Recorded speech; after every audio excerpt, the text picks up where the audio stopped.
پہلی رات دلہن جب گھر میں آئے تو دولہا جو ہے سر کے بال پکڑ کر، پیشانی کے بال پکڑ کر، ہاتھ پکڑ کر یہ دعا پڑھے: اللہم انی اسألک من خیرہا و خیر ما جبلتہا علیہ و اعوذ بک من شرہا و شر ما جبلتہا علیہ۔ اے اللہ، اس عورت کی بھلائی کی میں دعا کرتا ہوں اور اس کی اچھی عادتوں کی دعا کرتا ہوں، اور اس کی برائی یعنی بری عادت سے، بری چیزوں سے پناہ مانگتا ہوں۔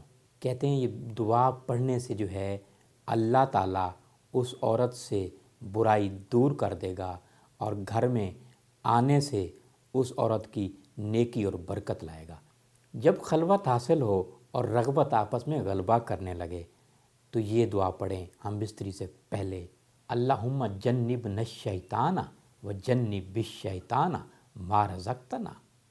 اے اللہ، ہم دونوں کو شیطان مردود سے دور رکھیے، اور جو ہمیں اولاد نصیب کریں ہم دونوں کو اس کو بھی شیطان سے دور رکھیے۔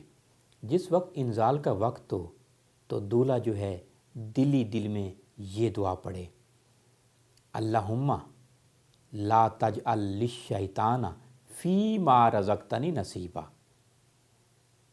اے اللہ، اس بچے کو شیطان مردود سے دور رکھیے، یعنی شیطان کے شر سے بچائیے۔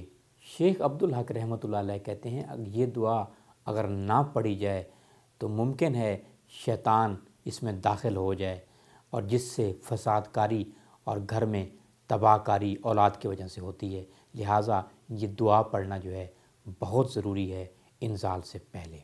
صحبت کے وقت بالکل برہنہ نہ ہوں، بالکل ننگے نہ ہوں، اس سے اولاد جو ہے بے حیا، بے شرم اور بے ادب پیدا ہوتی ہے۔ حضور صلی اللہ علیہ وسلم جب اپنی ازواج مطہرات سے صحبت کرتے تو سر سے لے کر پاؤں تک جو ہے چادر سے ڈھانپ لیا کرتے تھے۔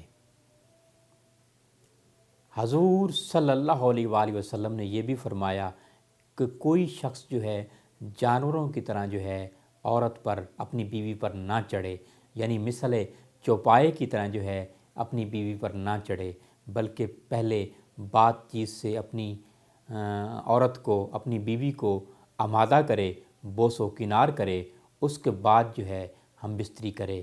جب انزال کا وقت ہو تو مرد جو ہے فوری طور پر نہ ہٹے، بلکہ کچھ دیر ٹھہرا رہے۔